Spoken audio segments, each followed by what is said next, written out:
Қайырлы күн, әріптестер, сәлеметсіздер ме оқушылар. Бүгін біздің талқылайтын тақырыбымыз тотығы тотықсыз реакциялардың екінші бөлімі.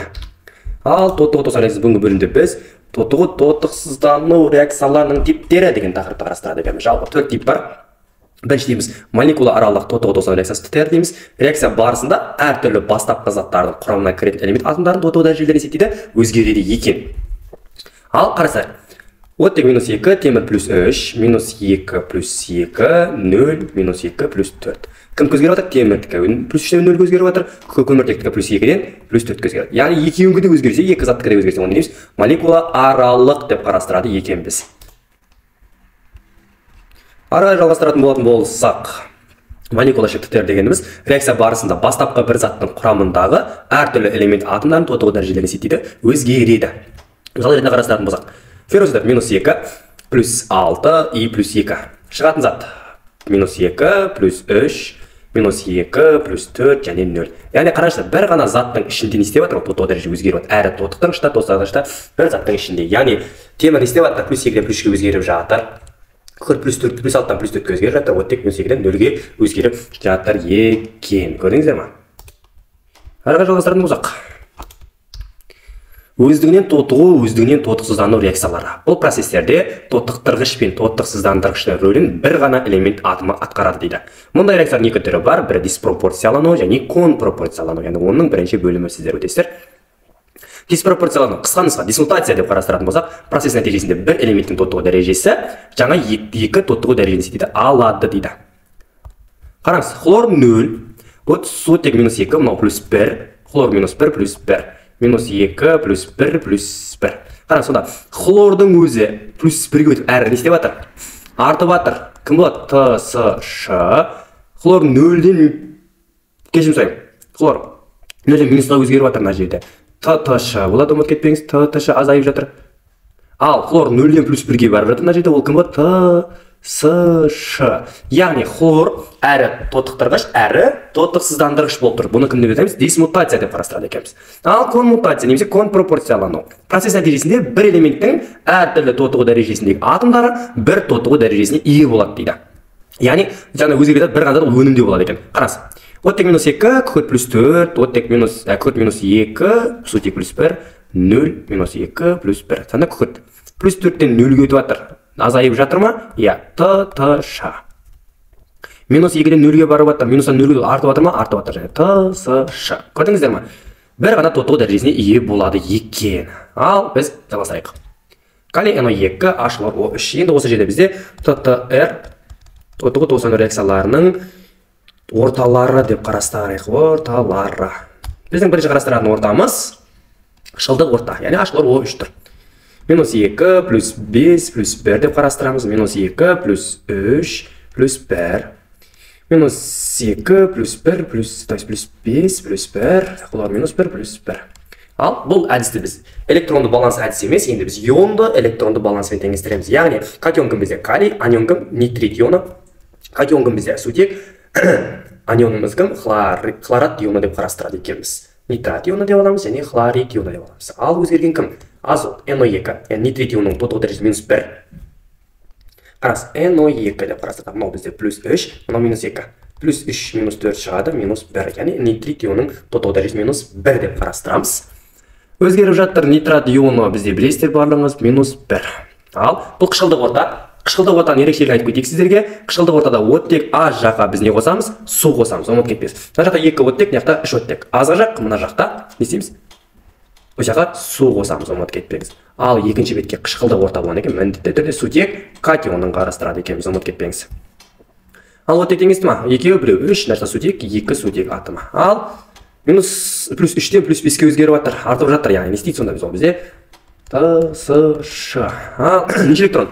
Минус 1 еді, минус 1 плюс 2 мына жерде әсер етеді. Ұмытып кетпеңіз, судың тотығы дәрежесі 0. Зат ретінде алғаннан кейін. Минус 1 плюс 2 не шығады? Плюс 1. Ал қараңыз, минус 1-де тұрсыз, плюс 1-ге бару керек. Неше электрон керек сізге? 2 электрон қажет екен. Минус 2 электрон қажет. Ал астында кім өзгеріп жатыр? Хлор O3. Хлорат ионын алдық, тотығы дәрежесі минус 1. Мына жақта хлор минус 1. Қышқылдық орта, оттек А жаққа не қосамыз? Су қосамыз. Ал оттек нешеу мына жақта? 3. Ал неше қоямыз? И мына жақта 6 сутек катионы. Ал минус 1 плюс 6 шығады плюс 5. Мына жақта минус 1. Мынау су бізден 0 ұмытып кетпеңіздер. Плюс 5-те тұрсыз минус 1-ге бару керек. Неше электрон керек? Плюс 6 электрон қажет екен. Ал ортақ бөлінжеден береміз. 2 және 6-ға. 6-дан береміз. 6-ны 2-ге бөлсек 3, 6-ны 6-ға бөлсек 1. Ал жазайық. Не дейді бізде? 3 нитрит ионы қосу, 3 су молекуласы қосу хлорат ионы минус 1, так 6H плюс шығады 3NO3 минус қосу 6H плюс шығады хлор минус плюс 3 су молекуласы. Енді қараңыз, екі жақты қысқартамыз. Мына жақта бізде не бар? Сутек катионы бар ма бізде? Сутек катион екі жақта да бар екен, иә? 6-6-дан. Не істейміз? Қысқартамыз, жойып жібереміз екі жақта. И мына жақта 3 су, мына бетте 3 су бар екен, есе жойылып кетеді. Не қоямыз сонда біз алдарына қараңыз. Калий нитридін алдына 3 қойдық. 3 қойдық. H хлор алдына ештеңе керек емес екен. Калийдің алдына 3 және H хлор. Мінекей, ионды электронды баланс арқылы біз еседік, теңестірдік. Бұл қандай орта? Қышқылдық орта екен. Ары қарай жалғастыратын болсақ, калий марганец O4 қосылған натрий иодиді плюс H2SO4 шығады марганец сульфаты, йод, натрий сульфаты, калий сульфаты және су. Яғни осы біз ионды электрон балансын теңсек, минус 2 плюс 1, мынау плюс 7 болады марганец, йод минус 0, плюс 1 натрий, минус 2 плюс 6 плюс 1, так минус 2 плюс 6 плюс 2, 0 әрине, минус 2 плюс 6 плюс 1, минус 2 плюс 6 плюс 1, и су минус 2 және плюс 1. Кім өзгерді? Марганец және йод. Қышқылдық орта әрине міндетті H2SO4 жүр, ұмытып кетпейміз. Марганец O4, ферманганат ионы минус 1, марганец плюс 2. Жаңа ережесіне түсіреміз, яғни оттек H жаққа не қосамыз? Су қосамыз, оттек жоқ, мына жаққа біз су қосамыз, алдына 8H, или 4 болады екен, кешім сұрайым, мына жерде 4 сутек, яғни 4 оттек, мына бетке 8 сутек катионын қосамыз. Сонда минус 1 қосылады. Ары қарай жалғастырамыз. Калий марганец O4 минус 2.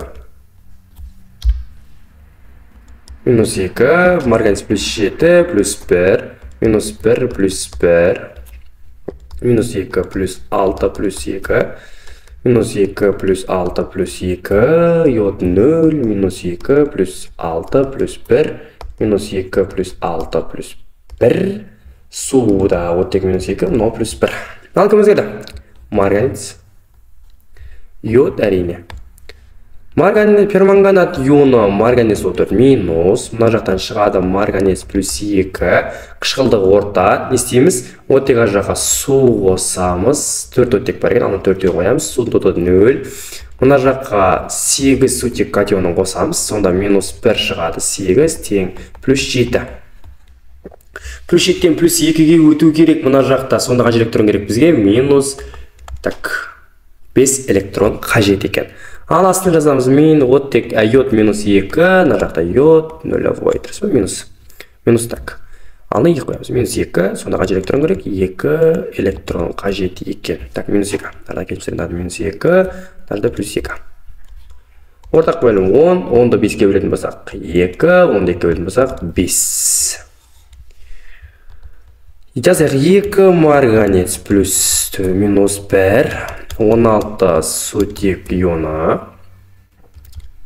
қосу 10 йод минус, шығады 2 марганец 2 плюс 8H2O, шығады 5 йод 0. Ал апарып қойық алына 2 қой дейді. 10 қой дейді. Сутек бізде 16, сутек катион 16, нады 2 бар, алына қойып 8 қой дейді. 2 қой дейді, йодтың алына 5 қой дейді, судың алына 8 қой дейді. Так, натрий сульфатын алына 5 қой дейді, сонымен реакциямыз теңесті дейді. Себебі 2 күрт бар, 5 күрт 7, нәмен 8 болды. Реакциямыз теңесті. Ал қышқылдық ортаның соңғы реакциясы теңестер жіберейік. Марганец O2 плюс 7 плюс 1, феррум SO4 плюс 2 плюс 6 плюс 2, минус 2 плюс 6 плюс 1, минус 2 плюс қанша? 6 плюс 2, минус 2 плюс 6, так, минус 2 плюс 6 плюс 3, ұмыт кетпеңіздер. Так, минус 2 плюс 1. Кім өзгерді? Марганец плюс 4-тен, минус 1 марганатқа, марганец плюс 2-ге.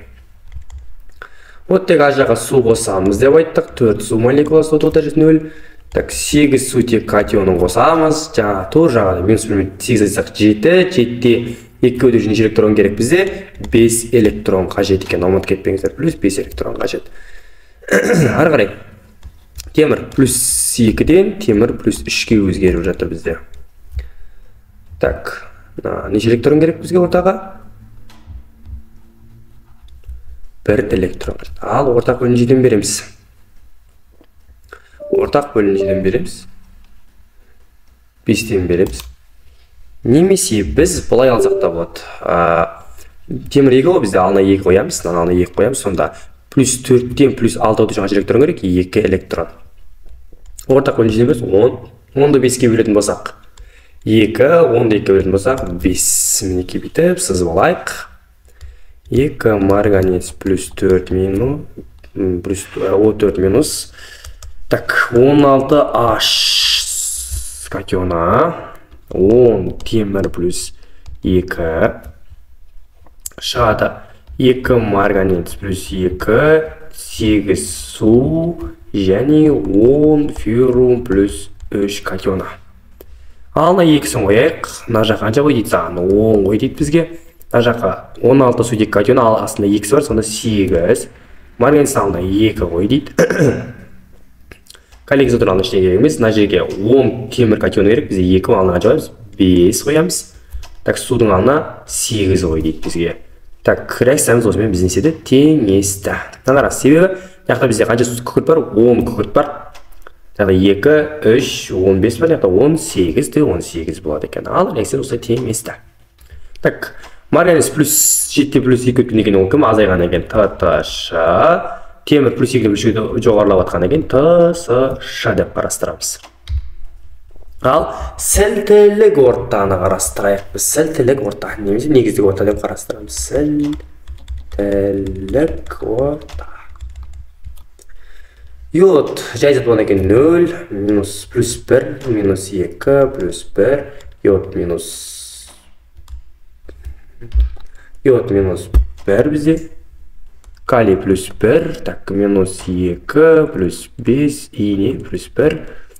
Так, и ну, минус 2, плюс 1. Ал кім өзгерді? Йод. 0-ден не өзгеріп жатыр? Йод. Минусқа алды, 2 қоямыз. Азайып жатыр бізде, дұрыс па? 0-ден минус 2-ге кетіп жатыр бізде. Неше электрон? 2 электрон деп қарастырайық. Плюс 2 электрон деп қарастырайықшы. Және йод 0-войдан неге өзгеріп жатыр? Йод. Так, ядат дейміз. Аниона. Енді қараңыздар, бізде бұл сілтілік орта, сілтілік несеміз біз OH көп жаққа су қосамыз. Ал А жағына OH қосады екенбіз, ұмыт кетпеңіздер. 2 деп қарастыратын болсақ бізде оттек алтық OH. 12 деп көрсек қалай болады екен? Нараға 6 қойып көрейік, нараға 12. Қараңыздар енді. Оттек минус, наяқта минус 12-ден минус 2-ге өтіп отыр. Неше электрон керек? 10 электрон қажет, 2 электрон қажет. Соны ортақ бөлінжеден береміз, 10-нан 10-ды 2-ге бөлсек. 10-ды 2-ге бөлетін болсақ 5, 10-ды 10-ға бөлетін болсақ 1. Так, 5 йод 0-вой, қосылған йодтың өзі 0 кезінде. Так, қосылған 12 OH. Так, шығады 10 йод минус, так, 2 йод минус и 6 су дейді. Алына қоятын болсақ, не қойсақ болады бізде?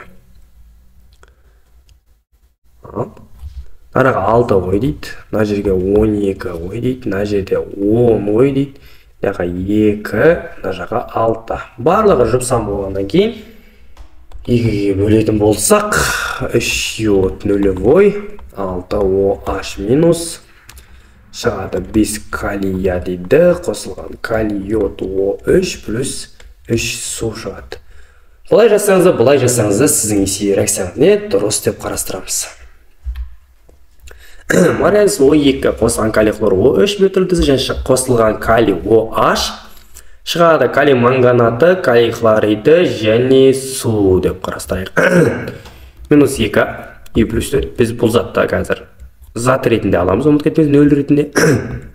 Минус 2 плюс 5 плюс 1 минус плюс 1 минус 2 плюс 1 минус 2 плюс 1, но плюс 6 болады, ұмытып кетпеңіз, минус плюс. Так, минус 2 плюс 1. Так, марганец O2-ні зат ретінде аламыз, ұмытып кетпеңіз, марганец O2 зат ретінде алғаннан кейін тотығы дәрежесі 0. Мына жақта марганец O4 минус 2 екен, манганаттың тотығы дәрежесі.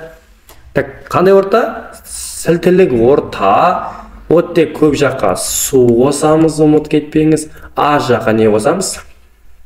OH қосады екен, біз ұмытып кетпеңіздер. Ал ары қарай теңестіретін болсақ, бізде не істейміз? Араға 4 қояйық. 4 қойып көрейік шына жерге. 4 OH-ты қосатын болсақ, яға 2 қоямыз. Ал 2 жаққа тең болды. Яқта минус 4-тен минус 2 өтірік неше электрон керек? Плюс 2 минус 2 электрон қажет болады. Минус 2 электрон қажет болады. Так, астында хлор O3 минус хлорат ионы. Хлорат ионы минус 3. Хлор минус 1 деген мо. Мына жақта хлор минус. Сілтілік ортада оттек көп жаққа су қосамыз, а жаққа OH қосамыз. Яқа 3 қоятын болсақ, яқа 6 қоятын болсақ, екі жақ теңесті бір-бірімен. Минус 0 су бізде. Минус 1 хлорат ионы. Мына жақта минус 1 қосылған, минус 6, сонда шығады минус 7. Минус 1-ден минус 7-ге неше электрон керек екен бізге? Плюс 6 электрон қажет екен, ұмытып кетпеңіздер. Ортақ бөлім 6-тан береміз, 6-ны 2-ге бөлсек 3, 6-ны 6-ға бөлсек 1. Ал жазайық, 3 марганец O2 қосылған 12 OH, астында хлор O3 минус қосылған 3 су молекуласы. 3 марганец O4 минус 2, 6 су, хлор минус и 6 O гидроксид анионы.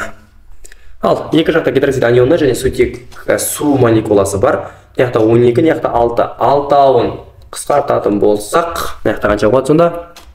6 гидроксид анионы қалса, мына жақта су қанша? 3-еуін қысқартатын болсақ, яқта қанша кетеді?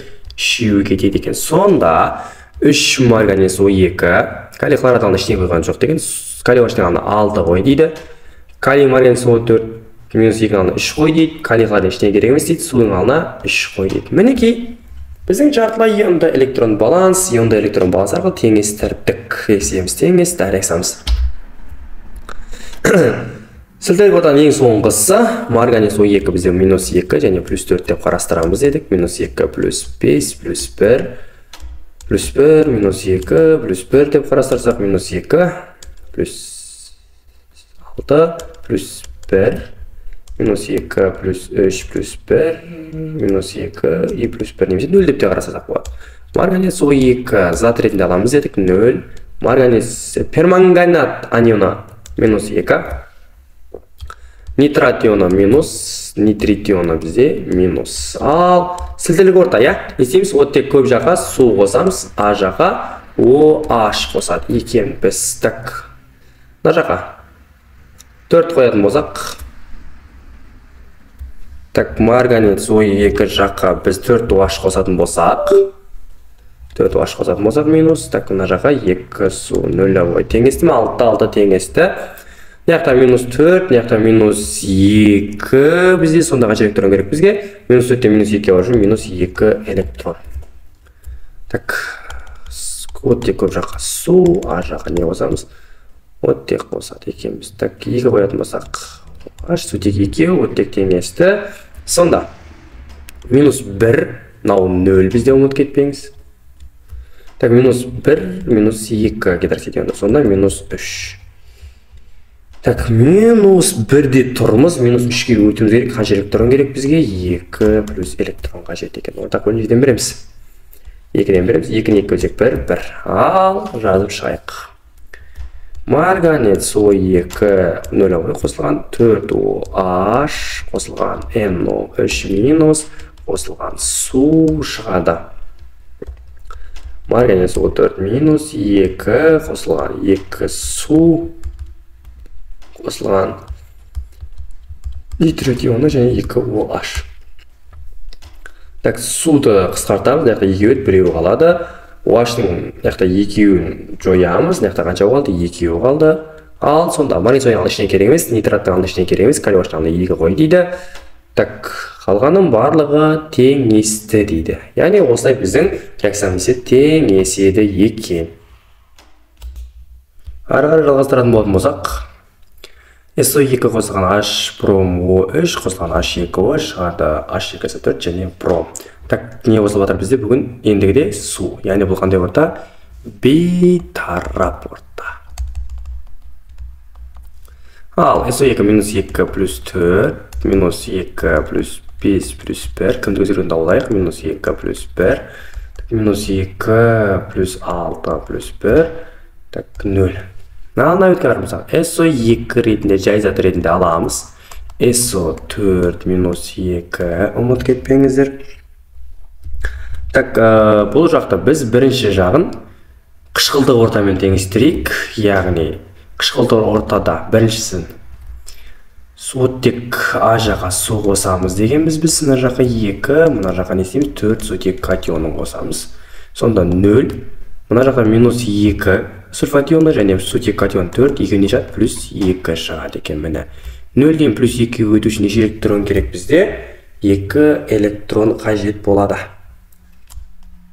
2 электрон қажет болады бізде. Так.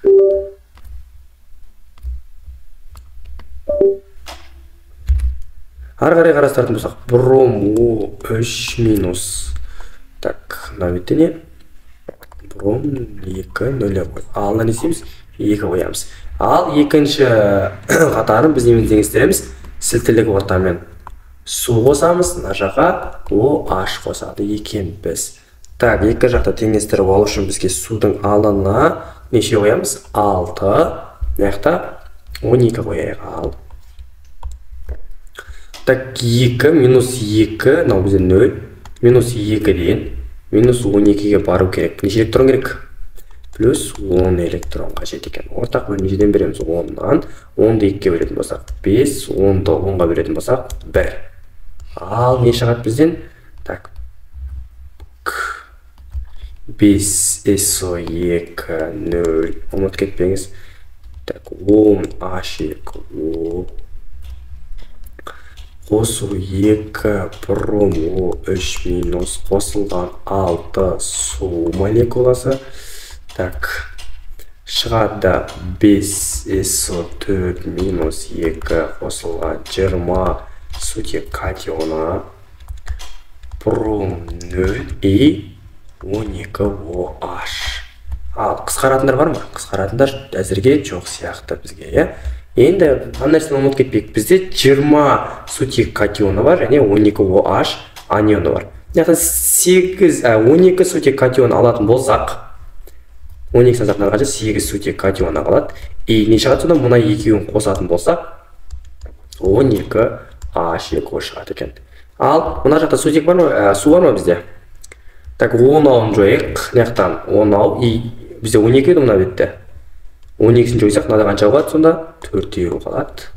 Ал сандарын көп жайық. Нараға 5 қой дейді. Ұмыт кетпей, мына жерде біз не істедік? 20 сутек катионы, 12 гидроксид анионы бар, екеуін қостық, өзі 12 су пайда болды. Мына 16 еді, 16-ны 12-ні қысқартып тастақ 4-еу. Так, H бромның OH-тың алдына 2 қой дейді. Судың алдына 4 қой дейді. H2SO4-тің алдына 5 қой дейді. Және бромның алдына ешқандай сан қойма дейді. Реакциямыз өзі теңесіп тұр дейді бізге.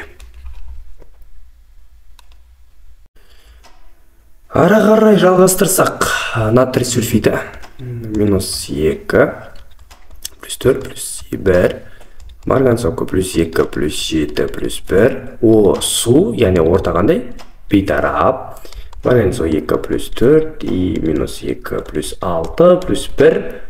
Так, плюс 1, минус 2 и плюс 1 деп қарастыратын болсақ, SO3 сульфид анионы минус 2 шығады SO4 минус 2. Яғни бірінші өзгерісте, яғни біз не істеп жатыр? Плюс 4 плюс 6-ға артып жатырмыз. Яғни бұл TSH тотығу процесін біз қышқылдық ортамен теңестірейік. Яғни не істейміз?